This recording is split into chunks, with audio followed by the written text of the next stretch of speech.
Nah, apa penyebabnya ketika orang malas ke masjid? Karena manajemen masjid tidak bagus.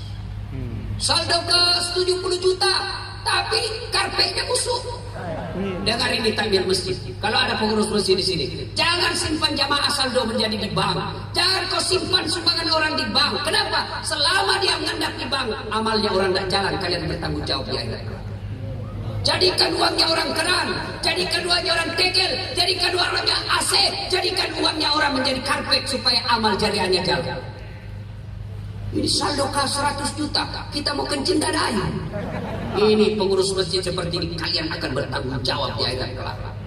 Ibu bapak, saudara-saudara sekalian, malam ini kita tabligh akbar dua temanya, iman dan persaudaraan. Maka saya hanya akan bahas dua hal ini, iman, persaudaraan. Bicara soal iman, konkretnya itu sholat. Kalian mengaku beriman kepada Allah, tapi tidak sholat, bohong. Ayo, kalian ketika wafat nanti di akhirat, yang pertama ditanya bukan berapa mobilmu, bukan berapa anakmu, bukan berapa pangkatmu, golonganmu apa. Tidak, yang pertama ditanya sholat atau tidak. Ketika seluruh pengantar sudah kembali, semua orang yang ngantar jenazah sudah pulang, maka datanglah malaikat, maka akan menyodorkan 5 pertanyaan. Kalau beres sholat tidak usah cemas. Kenapa? Bukan kalian yang jawab, tapi sholatmu yang akan jawab pertanyaan itu. Maka datanglah malaikat berkata, Man Rabbuka? Siapa Tuhanmu? Kalau orang beres sholatnya, dia akan berkata, sholat mundur dasar. Kenapa? Waktu kau hidup kau rajin pelihara saya, waktu kau hidup kau rajin jaga saya, sekarang saya yang jaga kamu. Kau mundur dasar. Itu kata sholat saya. Mana buka siapa Tuhanmu? Sholat saya akan menjawab, Allahu Akbar. Mungkar keling kepala. Jagonya. Ditanya lagi, mana nabiuka? Siapa nabimu? Sholat kita akan menjawab, Ashhadu Allah ilaha illallah wa ashhadu anna Muhammadar Rasulullah. Malaikat tambah heran, luar biasa. Anak Barito Selatan ini. Ditanya, akhirnya kata mungkar, kir. Nakir, kau maju kir. Kata nakir, saya cuma wakapolres, saya cuma wakil, kamu kan yang apa? Kau lah. Akhirnya apa? Mungkar nakir tidak melanjutkan pertanyaannya. Dia naik keras Allah. Dia tidak melanjutkan pertanyaan 3, 4, 5. Ya Allah, ada hambamu mati, saya tanya, Man Rabbuka? Dia menjawab, Allahu Akbar. Allah menjelaskan, wahai mungkar nakir, bukan dia yang jaga, yang jawab salatmu, bukan dia yang jawab pertanyaanmu, tapi solatnya yang jaga. Karena dia baik solatnya, tidurkan dia untuk menunggu hari kiamat seperti nikmatnya tidur pengantin baru. Masya Allah. Masih ingat pengantin baru? Nyaman banget. Sampai saya setiap malam rasanya mau pengantin baru terus. Apalagi kalau istri sudah tua, enak betul ganti. Rancang ibu-ibu kalau gitu. Nah, coba lihat kalau pengantin baru, apa dia kata? Cepat betul pagi. Kenapa? Enak memang. Itu kalau orang beres sholatnya. Kalau tidak beres sholatnya, dia sholat hanya hari Jumat, paling terlambat datang, paling cepat pulang. Hati khotbah dia tidur, pulang curi sandalnya Pak Imam. Dia ada malaikat, dia bawa kodangnya. Sudah lama aku tunggu kau celaka. Begitu datang ditanya, mana buka siapa Tuhanmu? Kaget, dia bilang, tunggu dulu, orang baru datang. Malaikat aja dia mau debat. Tunggu dulu malaikat, orang baru datang ini, kasih space sedikit bos. Ditanya lagi, mana buka siapa Tuhanmu? Kaget, dia jawab, ketuhanan yang Maha Esa. Boleh langsung di blender. Ya Allah, ada hambamu mati, saya tanya Rabbuka, dia jawab ketuhanan yang Maha Esa. Allah berfirman, itu bangsa Indonesia yang bagus Pancasilanya tapi tidak beres sholatnya. Karena dia tidak beres sholatnya, tidurkan dia seperti tersiksanya orang sakit gigi. Coba lihat orang sakit gigi.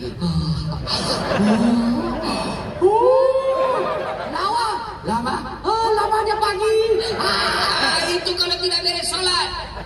Saudaraku, tidak ada manusia yang tidak ada masalahnya dalam hidup ini. Semua kita ada masalah. Coba lihat Pak, mana ada manusia yang tidak ada masalahnya? Saya kasih contoh, istri cantik, kok kira bukan masalah? Istri cantik digoda orang, apalagi kalau suaminya jelek, jadi masalah lagi.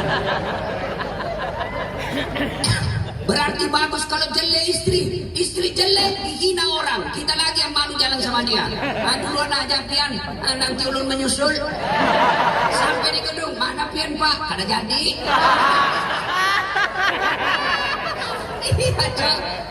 Istri cantik masalah, istri jelek masalah. Berarti bagus kalau tidak ada istri, masalah juga. Masa mau kreatif sendiri untuk dia. Yang ketawa anak muda itu sama tua. Berarti bagus kalau banyak istri. Lagi masalah lagi. Ditelepon teman, cepat kau datang di pasar. Ini istri pertamamu baku tarik rambut sama istri kedua. Bingung kita mana yang mau ditolong. Ada istri masalah, tidak ada istri masalah, jelek istri masalah, cantik istri masalah. Nih, saya kasih lagi contoh. Waktu kuliah apa masalahnya? Mau sarjana. Sudah sarjana selesai masalahnya, muncul masalah baru, mau jadi pegawai negeri. Sudah jadi pegawai negeri selesai masalahnya, muncul masalah apa? Mau jadi kepala bagian. Sudah jadi kepala bagian selesai masalahnya, belum, mau jadi kepala dinas. Sudah jadi kepala dinas selesai masalahnya, muncul masalah besar, mau jadi sekda. Sudah jadi sekda selesai masalahnya, tidak, mau jadi bupati. Sudah jadi bupati selesai masalahnya, mau 2 periode.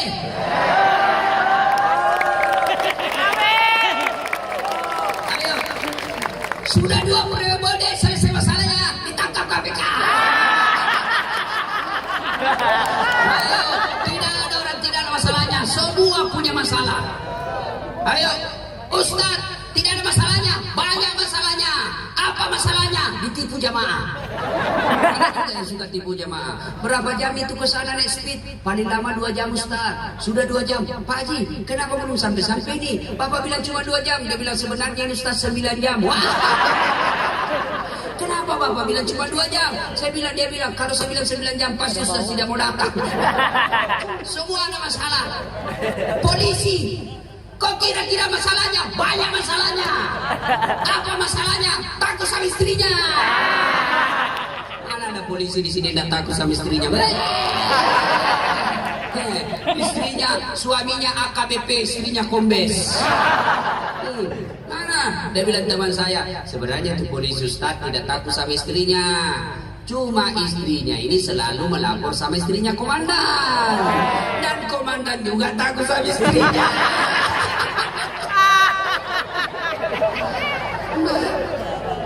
Ada istri polisi di sini? Ada? Hei, ibu-ibu Bayangkari dengar ini. Jangan kau suka siksa suamimu. Demi Allah, ada 4 perempuan yang menjadi bahan bakar api neraka kata Nabi. Dengar ini. Bahan bakar api neraka. Siapa mereka? 1 kata Nabi, istri yang selalu memaki-maki suaminya.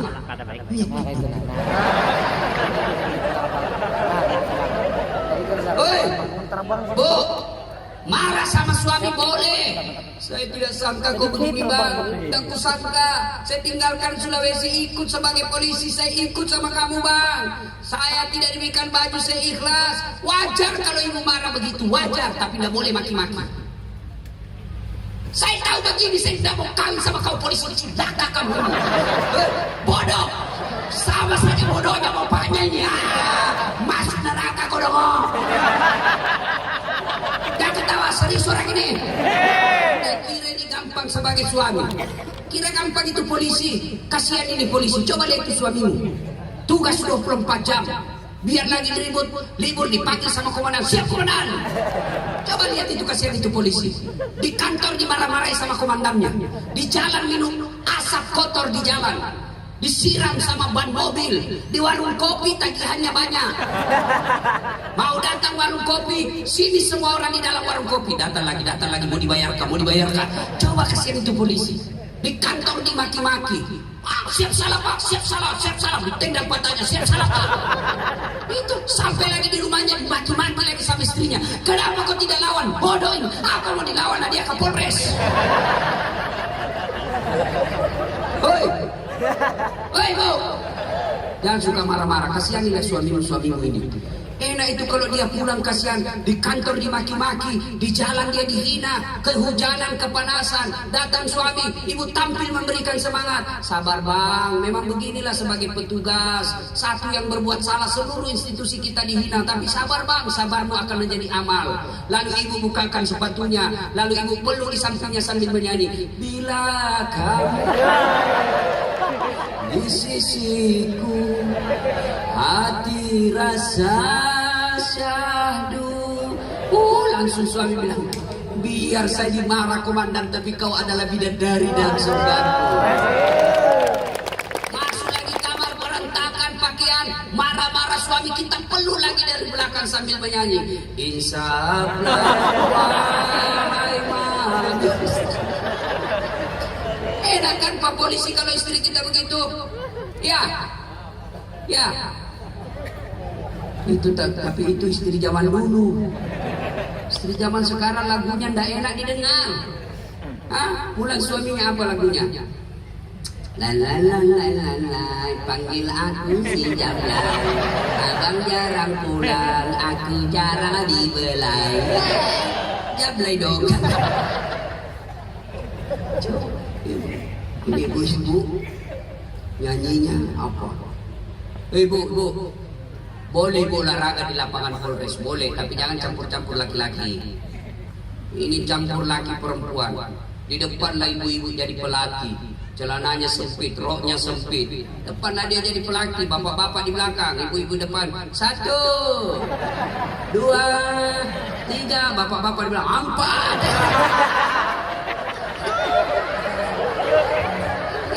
Hancur. Nyanyinya putar ke kiri nona, putarlah ke kanan, beleng-beleng. Maka saudara-saudara sekalian, sudah ya, lain kali kita bahas. Ibu-ibu yang suka ngomel, tidak tahan itu laki-laki kalau ibu suka ngomel. Ya, apa ibu tidak syukur punya suami sebagai polisi? Coba kalau ibu pakai baju bayangkara, yang wajib pink itu, tidak ada yang berani ibu sama ibu. Makanya syukuri. Dengan cara apa? Hargai suami, jangan dimaki-maki. Karena biar ibu hitam jidat, Senin Kamis dia puasa, tahajud tiap malam, tapi suka memaki suaminya, demi Allah menjadi bahan bakar api neraka. Kenapa saya bela kau malam ini? Karena kau semua takut sama istrimu. Ada yang takut sama istrinya di sini? Berarti kau jadi laki-laki.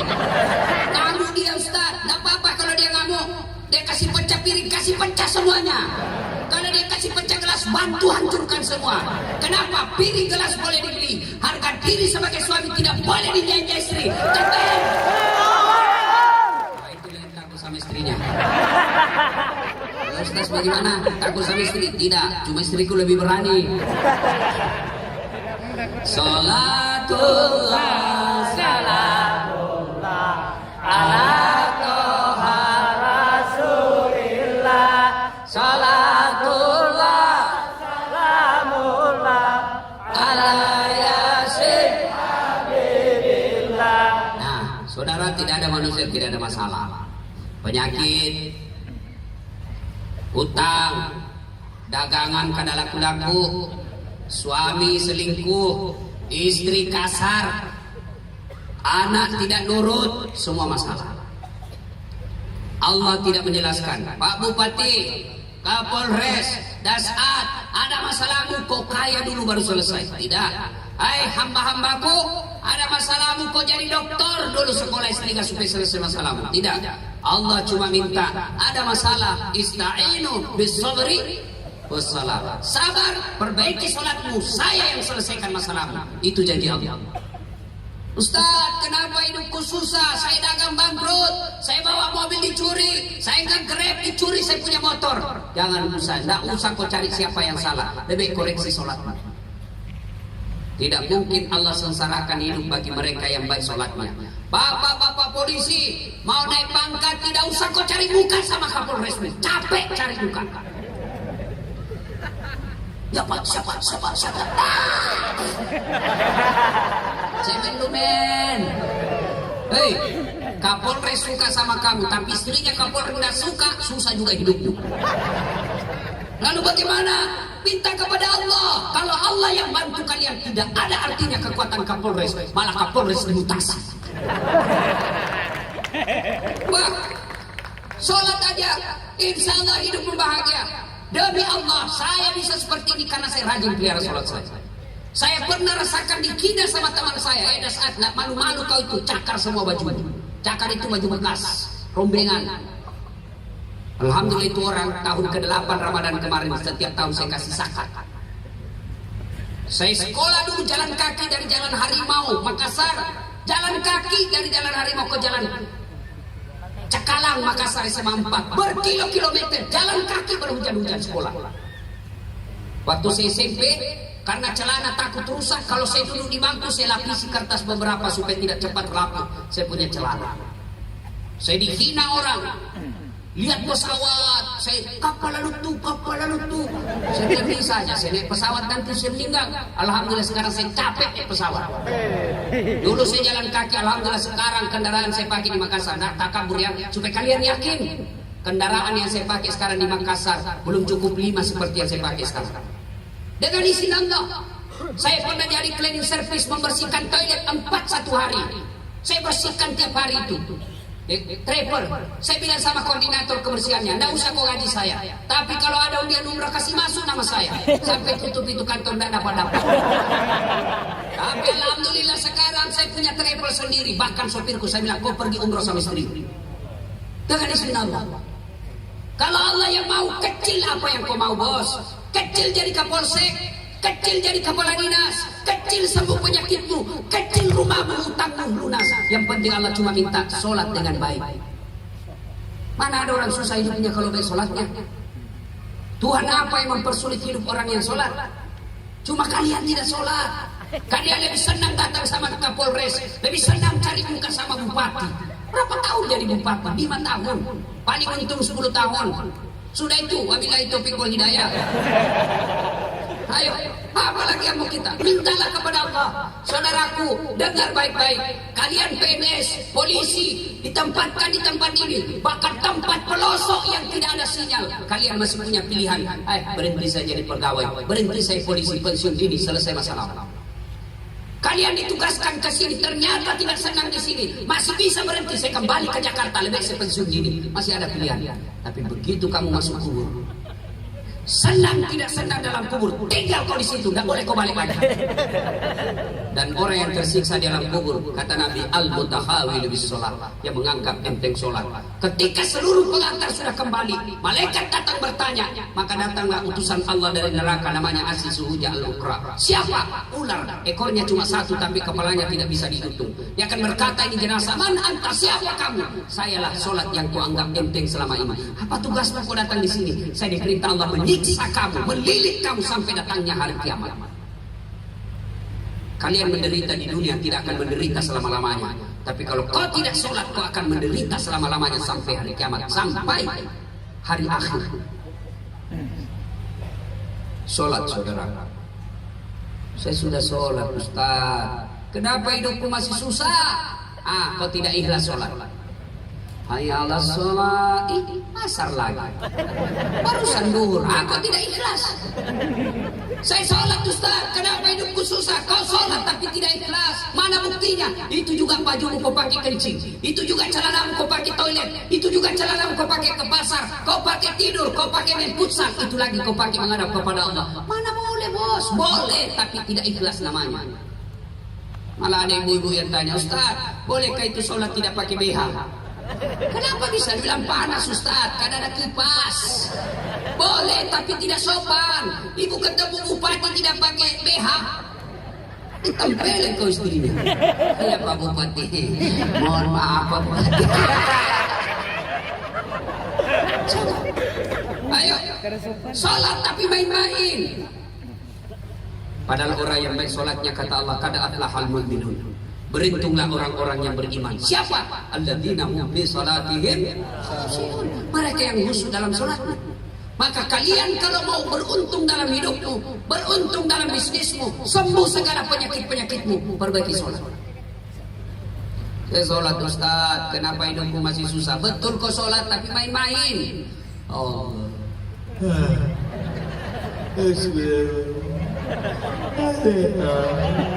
إياك نعبد وإياك نستعين اهدنا الصراط المستقيم صراط الذين أنعمت عليهم غير المغضوب. Kok ketawa karena kau bayangkan diri sendiri? Sholat kayak dikitanya. Ada juga sholat Allah. Ayo, tabligh akbar malam ini, mulai besok perbaiki sholat. Kecil semua penyakit, kecil punya mobil, kecil punya rumah, kecil utang lunas. Yang penting perbaiki sholat. Apa yang membuat kadang-kala orang tidak sholat? Satu, merasa kaya. Ada yang kalah kaya Nabi Sulaiman. Itu Nabi Sulaiman kekayaannya 1 hektar pekarangan rumahnya. Apa kerikilnya? Emas. Ada di sini kerikilnya emas. Paling orang Bugis kalau kaya dulu Pak giginya dia kasih emas. Kemana-mana dia senyum, assalamualaikum. Ayo, Nabi Sulaiman kaya tetap sujud beribadah kepada Allah. Ustaz, kenapa tidak sholat? Dia artis terkenal, Ustaz, cakep. Ada kagak Nabi Yusuf. Yusuf alaihissalam Allah ciptakan kegagahan di dunia 100. Khusus Nabi Yusuf Allah kasih 65%. Berapa lagi sisanya? 35, 34 dikasih Nabi yang lain, tinggal 1%. Yang 1% inilah dibagi-bagi manusia biasa. Diambil Kapolres, Pak Bupati, Ustaz Das'ad, Omai Rama, Keluarga Sintabila. Tinggal berapa kita dapat bos? Nabi Yusuf 65 tetap beribadah padahal dia cakep. Ayo. Apalagi tinggi pangkatnya Ustaz. Ada kala Nabi Muhammad SAW pangkatnya pada saat itu saat itu namanya presiden, bukan cuma menguasai satu negara tapi beberapa taklukan Islam pada saat itu. Apalagi? Ayo. Kuat Ustaz, olahragawan. Ada kala Nabi Musa. Itu Nabi Musa kalau dia kunci badannya, tembus itu bulu-bulu di bajunya. Dia kunci lagi badannya, tak lempar songkoknya. Kalau beliau berkelahi, belum sampai tidurnya sudah jatuh musuhnya. Tuh, tetap beribadah kepada Allah. Ayo, Bupati, Kapolres tidak sholat, cemen lumen. Anggota DPR, Dandim, tentara, polisi tidak sholat, kecil kalian dia tidak pernah. Tentara, bupati, Kapolres, Dandim saja tidak boleh tidak sholat, apalagi kau yang pengangguran. Hei, apa alasanmu tidak sholat? Coba, apa alasanmu? Saya sakit Ustaz. Kau silahkan sholat sakit. Tidak bisa berdiri Ustaz, duduk. Anggap lagi duduk. Allahu Akbar. Anggap lagi duduk. Ruku. Allahu Akbar. Kepala kasih goyang. Sami Allahu liman hamidah. Itu ruku. Kalau sujud bukan cuma kepala goyang, badan ikut ditundukkan. Allahu Akbar. Namanya sholat duduk. Saya tidak bisa duduk Ustaz, ada bisul di pantatku. Kau sholat baring. Anggaplah ini saya lagi baring. Allahu Akbar. Allahu Akbar. Sami Allahu liman hamidah. Itu sholat tidur, baring. Tidak bisa juga Ustaz, sholat pakai isyarat. Mana namanya sholat pakai isyarat? Matanya saja dikasih goyang. Allahu Akbar. Bismillahirrahmanirrahim. Allah. Tidak bisa juga pakai isyarat Ustaz, sholat dalam hati. Gimana caranya sholat dalam hati? Semua bacaan sholat kebaca dalam hati. Bayangkan lagi ruku, baca doa ruku. Bayangkan lagi sujud, baca doa sujud. Itu namanya sholat dalam hati. Tidak bisa juga itu Ustaz. Ambil kain putih, bungkus, bawa di kubur. Jelas. Dengar bagi mereka yang malas sholat. Dengar baik-baik. 1, Buka Al-Quran surah Al-Hajj ayat 47. Satu kali meninggalkan sholat, Allah menghukum kalian 1 hari di neraka. Berapa namanya 1 hari di neraka? 1000 tahun ukuran bumi. Coba 1 hari. Misal tadi kau tidak sholat subuh, 1 hari diparkir di neraka. Berapa namanya 1 hari? 1000 tahun dulu. Baru 1 hari, baru 1 waktu. Bagaimana 5 kali sehari semalam? Bagaimana yang hanya Jumat saja sholat? Yang kedua, buka surah Al-Fat ayat 29. Muhammad Rasulullah walladzina ma'ahu asyiddaa'u 'alal kuffar ruhama'u bainahum tarahum ruk'an sujada. Tanda umat Muhammad itu kata Allah, kamu lihat mereka rukuk dan sujud salat 5 waktu. Artinya apa? Ketika dia tidak salat, dia kafir di hadapan Allah. Apa lagi? Ustaz, saya tidak bisa sholat Ustaz. Kenapa? Saya sariawan Ustaz. Kau sholat sariawan lah.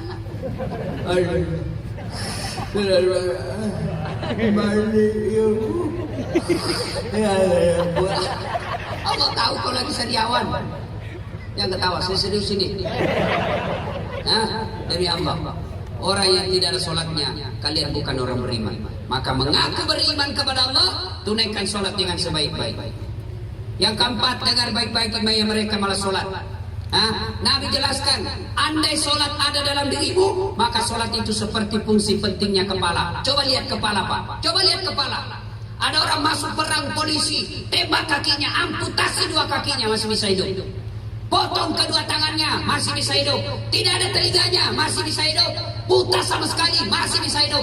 Tapi pernahkah kalian melewat di depan Kapolres ini, orang tidak ada kepalanya? Pernah? Begitulah orang yang hidup tidak sholat, ibarat jenazah berjalan tanpa kepala. Demi Allah, kalian mengaku beriman kepada Allah, kembali dari sini. Sekolah, perbaiki sholat. Dagang, perbaiki sholat. Polisi, perbaiki sholat. Coba lihat, saya kasih contoh. Kita di dunia ini cari dunia, cari nafkah. Polisi, tentara, PNS, pedagang, petani, semua mau cari dunia. Siapa yang punya dunia? Allah. Saya kasih contoh.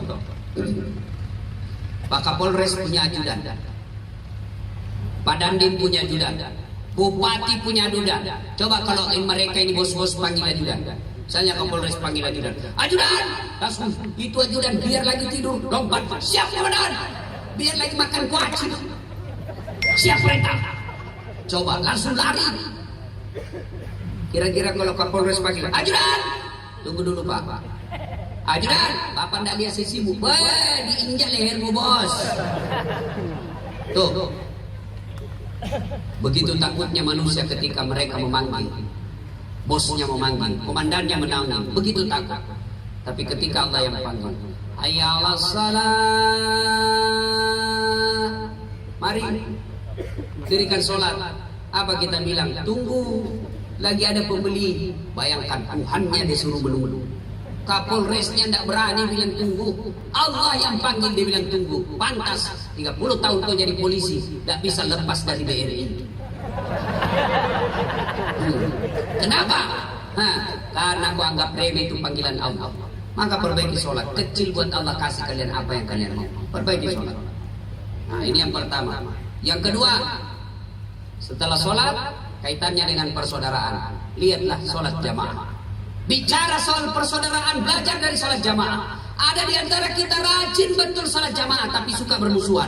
Itu berarti tidak mengambil nilai-nilai sholat jamaah. Coba lihat sholat jamaah apa? Berbeda-beda orang dalamnya sholat, tapi ketika takbir semua sama. Coba bayangkan kalau kita sholat pakai bahasa masing-masing. Kacau sholat. Yang jadi imam keturunan Arab, dia takbir pakai bahasa Arab. Allahu Akbar. Datang hubungan kita orang Bugis, dia takbir pakai bahasa Bugis. Pungallahu ta'ala malompo. Coba. Datang juga hubungan Banjar, dia takbir pakai bahasa Banjar. Allah ganal bujur.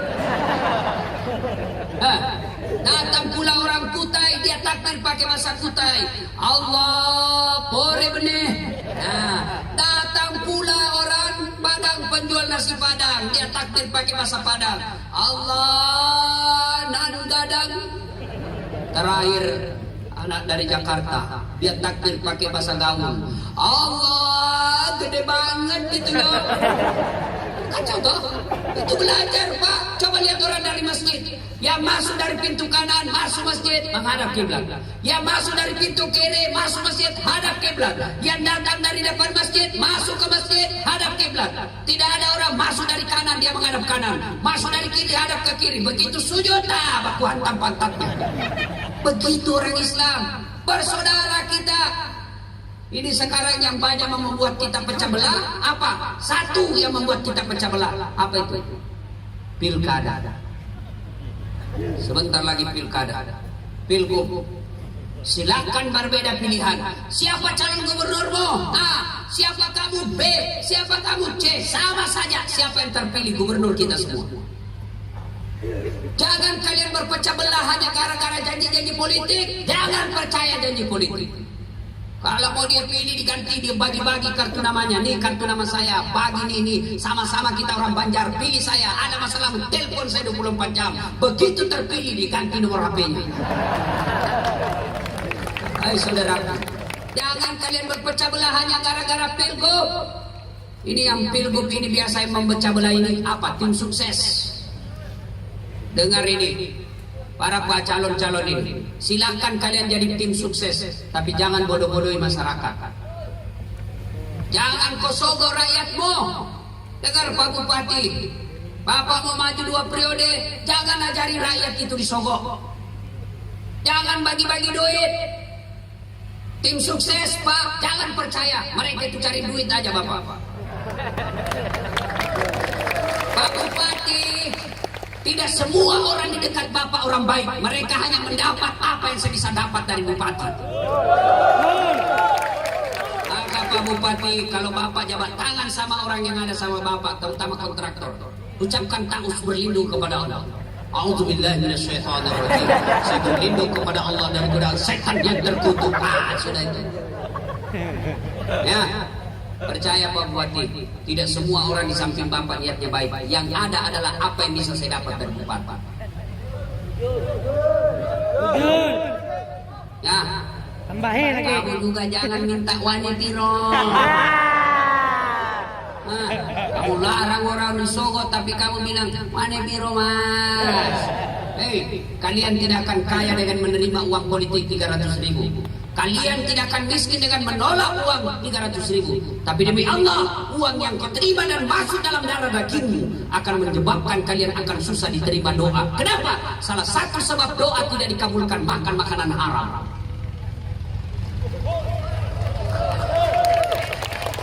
Ya, ayo jaga persaudaraan. Wa'tasimu bihablillahi jami'an wa la tafarraqu. Berpegang teguhlah engkau kepada tali persaudaraan agama Allah dan janganlah engkau bercerai-berai, kata Allah. Innamal mu'minuna ikhwah. Umat Islam itu bersaudara. Coba lihat Pak, tangan kanan gatal tanpa disuruh kiri yang garuk. Tangan kiri yang gatal tanpa diundang kanan yang garuk. Gatal dua-duanya kerja sama. Coba lihat, anak muda jalan malam-malam, jalan, tahan tuh kakinya, kaki tahan tuh, seluruh badan berpartisipasi. Yang pertama ikut berpartisipasi mulut. Yang kedua mata mencari mana nih. Yang ketiga ditemukan mulut meniup. Yang keempat tangan mengusap. Padahal kaki yang bermasalah, semua ikut-ikut merasakan sakitnya. Tidak ada orang tahan tuh kakinya. Rasa kau, siapa suruh kau jalan, siapa kau suruh jalan. Maka mestinya masyarakat Barito Selatan ada jadi tentara, ada jadi polisi, ada anggota DPR, ada pegawai negeri, ada pedagang, pengusaha, nelayan, berbeda fungsi, satu tujuan, mengangkat citra dan martabat kabupaten kita. Maka polisi akan berkata, tentara akan berkata, jangan kau ganggu rakyatku, kau ganggu rakyatku, saya tembak kepalamu. Itu jadi tentara dan polisi seperti itu. Dan rakyat juga berkata, jangan kau usik polisi kami, jangan kau hina tentara kami, kau hina mereka, kamu hadapi masyarakat Barito Selatan. Itu namanya persaudaraan. Jangan kau hina bupati kami, kau hina bupati kami, berarti kau hina kami masyarakat Barito Selatan. Itu namanya bersaudara. Bupati juga begitu. Jangan kau hina masyarakatku, jangan kau ambil uangnya kau, ambil uangnya kau, lapor kau di KPK. Kan enak. Berbeda-beda kita tapi tetap satu. Coba lihat tangan kita Pak kalau kompak. Hah, ada yang ganggu, jadi tinju. Tapi kalau bercerai-berai hanya jali kelingking, apa yang bisa dilakukan jali kelingking? Paling seksi kebersihan. Nah, masuk semua di sini. Maka bersaudara, jangan berpecah belah gara-gara pilkada. Orang mau jadi gubernur, orang mau jadi rumah dinas, orang mau dapat kendaraan dinas, kalian berpecah belah, goblok namanya. Ya, ada orang suami istri bertengkar gara-gara beda pilihan, beleng-beleng. Ya, nah bersaudara, apa enaknya kalau banyak teman? Satu, banyak teman, banyak rezeki. Saya selalu bilang begini, saya ini tidak banyak uang saya, tapi banyak temanku, temanku banyak uangnya. Saya di Makassar tidak pernah laku saya punya duit. Saya ke pasar, baru saya turun dari mobil, ada yang teriak, "Assalamualaikum Ustaz." Dalam hatiku aman dan terkendali. Ada yang isi telur, ada isi beras, ada isi sayur. Saya bilang, "Berapa Ji?" "Nggak usah Ustaz, nggak enak masih pagi-pagi." "Nggak usah Ustaz." "Berapa Ji?" Dalam hatiku, memang itu ditunggu. Ya, banyak teman, gampang selesai masalah. Kenapa? Saya pergi perpanjangan SIM di Polres Makassar. Saya baru turun dari mobil, dilihat sama Kapolres Tabes. "Assalamualaikum Ustaz." "Siap Komandan." "Waalaikumsalam." "Ada apa ini Ustaz?" "Perpanjangan SIM Komandan, panggil Kasat Lantas." "Pak Kasat, tolong bantu Pak Ustaz ya, jangan lagi kau minta uangnya, berdosa kau uang Ustaz kau makan."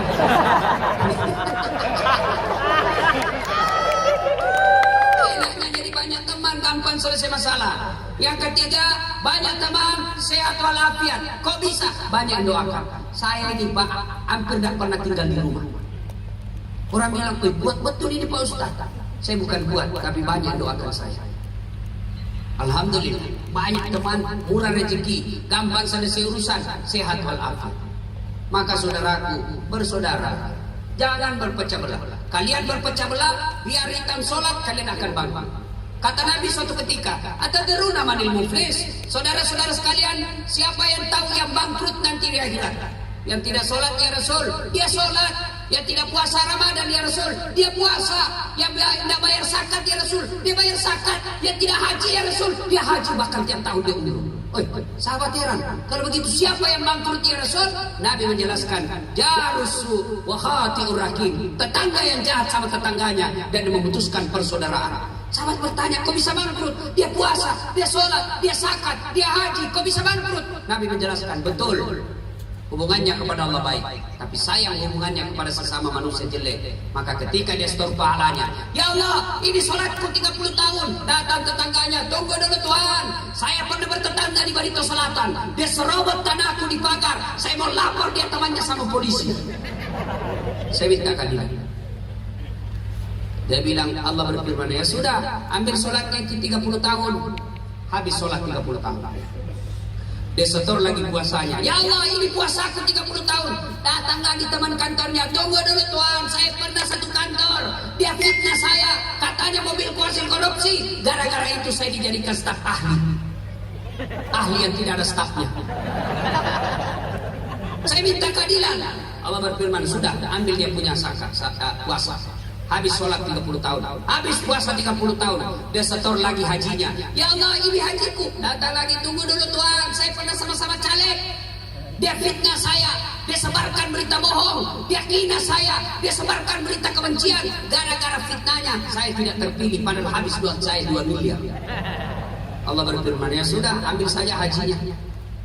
Habis sholat, habis puasa, ambil haji, setor zakatnya. Ini zakatku ya Allah." Datang lagi tetangganya, "Tunggu dulu, saya juga pernah difitnah. Katanya anakku yang lurus rambutnya bukan anaknya suamiku, karena suamiku keriting rambutnya." Sudah, ambil dia punya zakat. Habis semua, masih ada yang datang. "Ya Allah, saya pernah juga disakiti ya Allah. Yang tadi banyak amalnya berkata, ya Allah bagaimana lagi, sudah habis amal saya." Allah berfirman, "Tidak ada kejahatan yang tidak ada balasannya. Supaya adil, ambil dosanya orang yang pernah kusakiti." Bangkrut, biar hitam jalan sholat Pak. Biar Bapak salat jamaah di masjid, Bapak rajin tadarus, tapi semua tetangga Bapak musuh, Bapak akan bangkrut di akhirat. Maka Polres tidak mau kita bangkrut di akhirat kelak, maka diadakan tablik akbar seperti ini supaya kita memberi persaudaraan. Saat kita Ustaz dia hina, biarlah sakit hatimu, Allah yang balas. Maka nanti kalau ada yang bermusuhan Pak, minta maaf. Maka Polres minta maaf sama anak buah yang pernah disuruh push up itu Belanda. Pak Dandim minta maaf sama anggota yang pernah kita injak-injak kakinya. Pak Bupati minta maaf kepada pegawai kita yang pernah kita mutasi. Karena kalau mereka pulang akhirat dia dendam, Bapak akan bangkrut di akhirat kelak. Minta maaf. Bapak-bapak yang pernah menyakiti hati istri, nanti pulang minta maaf sama istri. Caranya minta maaf, begini caranya Pak. Satu, jabat tangannya. Dua, pandang matanya, senyum. Yang pandang melotot. Yang keempat, yang paling penting, sebut judulnya dosa. Bapak harus sebut, Pak Bupati, maafkan saya. Kenapa dek? Ada dulu hilang meja di kantor, saya yang ambil Pak. Kau rupanya bekas kembali tuh. Baru sah. Selama meja tidak dikembalikan, selama itu tidak dimaafkan dosa-dosanya. Maka pejabat-pejabat yang pernah ngambil barang-barang kantor, anggota polisi yang pernah ngambil barang-barang kantor, kasih kembali besok. Termasuk ibu-ibu yang pernah ngambil piring ketika ada pengantin, kasih kembali besok. Termasuk bapak-bapak yang pernah ngambil uang caleg, kasih kembali besok. Dia ketawa, saya serius ini bos. Nah, bapak juga kalau minta maaf sama istri sebut, minta maaf saya bu, kata istrinya apa judulnya? Nggak enak, nanti ku ngamuk lagi. Apa? Nggak enak, nanti ku marah. Enggak, saya nggak marah. Apa? Betul kau nggak marah? Betul ibu, betul pak, betul nggak marah, betul. Maafkan saya, waktu saya tugas dulu di Jawa, ada perempuan mirip betul sama kamu. Saya hilap saya selingkuh. Maafkan saya. Dia bilang istrinya, tidak apa-apa bang, saya maafkan, begitulah manusia biasa. Kadang-kadang kita hilap, saya maafkan karena bulan lalu saya juga selingkuh. Salatullah salamullah ala Rasulillah. Salatullah yang tadi ala Yasin.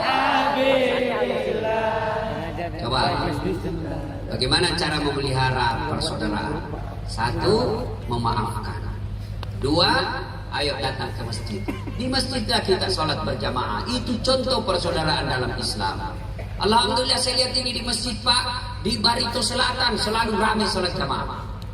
Apalagi kalau subuh, penuh sampai di luar, tidak ada di dalam. Yang di dalam masjid orang tua yang sudah buka sakaratil maut. Coba, saya berharap enak betul kalau bupati punya kebijakan sholat berjamaah. Masya Allah, bupati kalau rajin ke masjid Pak, semua kepala dinas pasti rajin. Kalau bupati sholat subuh berjamaah, Assalamualaikum warahmatullah, Assalamualaikum warahmatullah. Pak Bupati catat, mana nih kepala dinas PU? Tidak pernah juga saya dapat sholat berjamaah. Satpol PP pergi kasih tahu, polisi setengah. Satpol PP itu polisi setengah. Sampai pernah ada komandan Satpol PP dia bilang, Ustaz, gara-gara Ustaz selalu bilang Satpol PP polisi setengah, banyak sekarang Satpol PP cerai sama istrinya. Kenapa bisa? Karena istrinya baru tahu ternyata suaminya bukan polisi. Saya bilang, bukan Satpol PP bukan polisi, polisi Pamong Praja. Pamong Praja kata, Pak Kadis, cari kok Pak Bupati tadi subuh. Katanya Pak Bupati kalian tidak pernah datang sholat subuh. Besok jam 4 salat subuh, jam 3 sudah ada di sana. Kenapa dia takut sama bupatinya? Datang lagi ke desa, ke kecamatan, tidak pernah didapat Pak Camat. Pak Camat, saya tidak pernah dapat ke masjid. Kalau pun malas berjamaah, banyak mau jadi camat itu. Sudah 5 waktu dia jalan. Begitu juga Kapolres. Kalau Kapolres dan tim selalu ada di masjid, semua Kapolsek rajin juga ke masjid. Itulah enaknya punya jabatan, Pak. Ajak orang sholat jamaah. Alhamdulillah. Apa yang membuat orang malas jamaah? Satu, karena dia lihat tidak pahalanya. Dia tidak lihat pahalanya. Coba kalau Pak Bupati umumkan, siapa yang datang sholat berjamaah subuh dapat pembeli pulsa 200.000, beras 50 kilo. Saya yakin jam 4 sholat subuh, jam 12 sudah penuh masjid. Yang kedua, kenapa orang malas ke masjid? Karena dia tidak tahu pahalanya. Dengar ini pahalanya berjamaah apa? Supaya Bapak rajin jamaah. Kata Nabi, siapa yang wudhu dulu lalu ke masjid, maka melangkah kaki kanan 1 pahala, melangkah kaki kiri hapus dosa kecilnya. Coba bayangkan, kaki kanan 1 pahala, kaki kiri gugur dosa kecil. Rumah Bapak ke masjid 300 meter, PP 600 meter, berapa langkah kaki itu? Apalagi kalau Bapak jalan begini.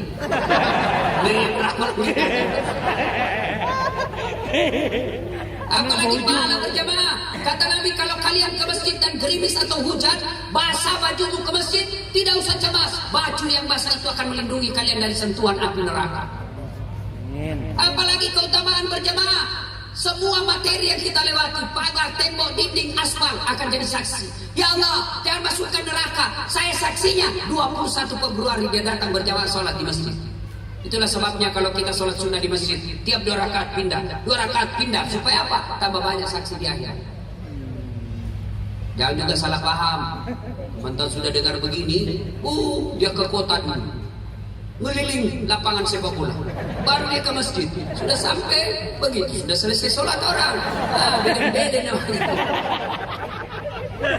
Apalagi keutamaan berjamaah lipat 27. Artinya apa? 1 kali sholat jamaah di masjid, 27 kali sholat di rumah sendiri baru sama. Ayo hidupkan sholat jamaah. Banyak lagi pahala berjamaah di masjid. Apa penyebabnya ketika orang malas ke masjid? Karena manajemen masjid tidak bagus. Saldo ke 70 juta, tapi karpetnya busuk. Dengar ini takbir masjid. Kalau ada pengurus masjid di sini, jangan simpan jamaah saldo menjadi di bank. Jangan kau simpan sumbangan orang di bank. Kenapa? Selama dia mengendap di bank, amalnya orang tidak jalan. Kalian bertanggung jawab di akhirat. Jadikan uangnya orang keran, jadikan uangnya orang tegel, jadikan uangnya AC, jadikan uangnya orang menjadi karpet supaya amal jariahnya jalan. Ini saldo ke 100 juta, kita mau kencing dadai. Ini pengurus masjid seperti ini, kalian akan bertanggung jawab di akhirat kelak. Apalagi membuat malas orang ke masjid, Pak. Bagaimana orang mau ke masjid? Jelek manajemennya. Saya ada bangun masjid di kampung saya. Alhamdulillah seperti itu masjid paling cantik di kabupaten saya. Imamnya penghafal Quran. Muadzin saya seleksi, asan, lomba asan yang menang juara 1. Saya gaji layaknya pegawai golongan 2, pegawai negeri. Tiap bulan saya gaji, saya kasih motor dinas. Saya bikinkan rumah untuk imam. Penceramanya profesional, belum ceramah sudah saya kasih honornya. Karpetnya empuk, tukang asan bagus, penceramanya enak, ber-AC. Orang ramai-ramai datang ke masjid, bahkan dijadikan wisata religi. Ini bagaimana orang mau ke masjid? Yang asan orang tua sudah pensiun, penyakit asma.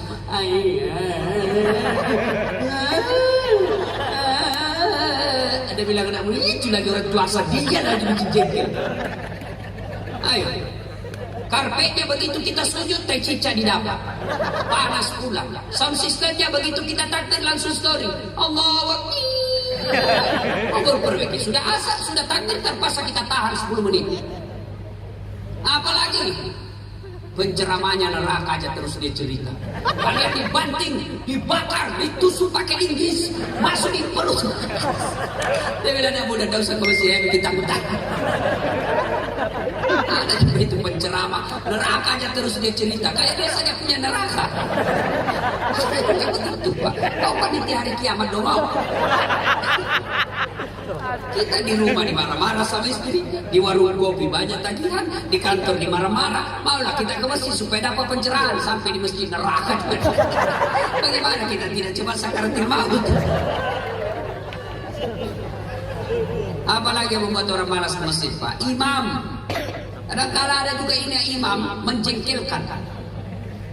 Ada anak muda, Pak, malam Jumat dia mimpi masuk neraka. Dia tobatlah, pergilah mulai dari tobatnya sholat subuh.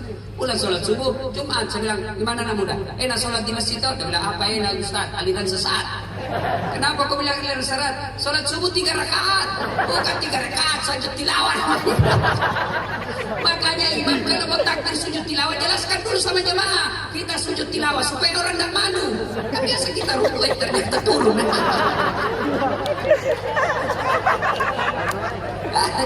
Ada juga itu imam mencengkelkan. Kata, dengarin yang suka jadi imam, dengarin Pak. Kau siksa jamaah. Kata Nabi, kalau kau jadi imam ringkaskan bacaan sholatmu. Itu sunnah, ringkaskan bacaan sholatmu. Ini jadi imam, la ilaha illallah, baru mau takbir sudah lama.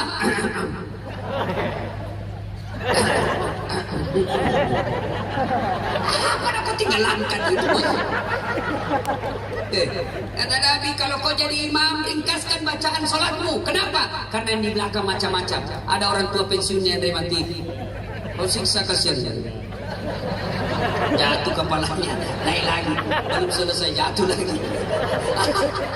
Ada juga barangkali ibu-ibu yang mau sekali kentut. Atau ada satpol PP yang pakai sepatu baru, saya simpan. Hilang sudah sepatu saya ini, lawas badan.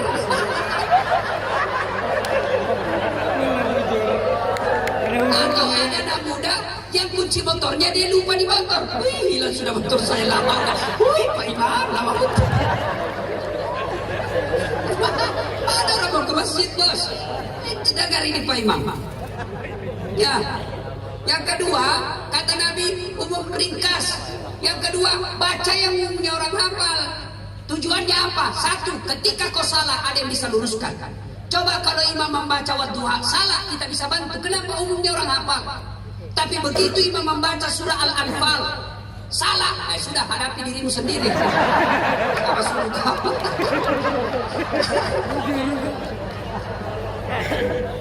Yang kedua, kenapa disuruh baca yang umumnya orang hafal? Supaya kita bisa khusyuk. Coba kalau imam baca wadduha, kita khusyuk ikut. Kenapa? Kita hafal. Tapi begitu imam membaca surah Al-Baqarah ayat 5 sampai 105, la haula wala quwwata illa billah. Kita mau ruku, imam belum ruku, kita mau ikut, tidak dihafal, terpaksa kita baca sama pengumuman di masjid. Dibaca itu keadaan keuangan masjid, pengeluaran, sampai tanggalnya pun dibaca. Sudah selesai satu papan, belum selesai imam bacaannya, dibaca lagi kalender Pak. Persatuan Guru Republik Indonesia cabang Barito Selatan. Belum selesai imam, apalagi dibaca, bajunya lagi orang dibaca Pak. Caleg DPR RI itu. Siapa salah? Siapa salah? Siapa salah? Imam. Satu ketika ini bisa nyata Pak. Waktu saya masih kecil di kampung, sholat asar lama betul imam sujud. Ini tidak biasanya, kok lama buat lawas banar nih. Tiba-tiba kawan saya diangkat kepalanya, dia teriak, "Woi, hilang imam!" Ternyata imam yang ditunggu dia keluar pintu sampai. Wah, bubar sholat, berhenti orang sholat, tidak ada imam. Kita bertanya, Pak Imam, kenapa kau tinggalkan jamaah? Dia bilang, saya kentut dah. Pak Imam, besok-besok kalau kau kentut, kasih naik dulu kepala supaya dilihat kau pergi. Dia bilang, saya mana kau lihat dah. Kacau sholat. Siapa yang salah? Imam. Siapa salah? Imam. Ini waktu saya KKN ini, kisah nyata juga. Belum jadi ustadz saya waktu itu. Ada kawan saya, fakultas teknik, dia pakai baju takwa, baju gamis. Orang beriman ini, anak pondok. Aku jadi imam bos. Dia jadi imam, dia baca Al-Fatihah masih aman. Begitu dia baca surah pendek Al-Kafirun, dalam hati saya cari susah ini orang ini. Dia bacalah, saya berdua sama anak fakultas sastra. Wala antum abiduna ma a'bud wala ana abidu ma abadtum wala antum abiduna ma a'bud wala ana abidu ma abadtum wala antum abidu wala ana abidu ma abadtum. Ini teman saya di samping dan sabar dan lain. Kenapa itu tak putar-putar? Kenapa imam ini juga kupikir. Kacau sholat. Siapa salah? Imam. Siapa salah? Imam. Maka dalam fikih sholat jamaah, hati-hati milih imam. Makmum siapa saja boleh jadi makmum. Imam tidak boleh. Kenapa? Ini menyangkut hajat jamaah. Salah imam, kacau masjid kita. 2020 ini Kalimantan Tengah pilih imam, gubernur. Jangan pilih karena satu kampung. Jangan kau pilih gara-gara kasih duit. Jangan kau pilih karena satu partai. Jangan kau pilih karena keluarga. Tapi pilih yang kalian yakini orang baik dan akan menyelamatkan provinsi kita. Kalian salah memilih gubernur, maka kalian akan kacau di gubernur. Ya, hati-hati pilih imam. Makmum juga tidak boleh sembarangan bikin. Supaya jamaah kita saf kita rapat, supaya jamaah kita tentram, maka tidak boleh ada jamaah merasa lebih hebat dari yang lain. Kadang-kala itu jamaah merasa paling soleh dalam masjid. Takbir dia ganggu sudah kita pak. Kayaknya dia paling alim dalam masjid. Mulai takbir kayak dia mau gigit telinga kita. Oh. Bismillah. Kayak dia gigit kita punya. Santai mas bro. Masya ada lagi yang menjengkelkan itu, kita kasih pindah kaki, dia kasih pindah lagi.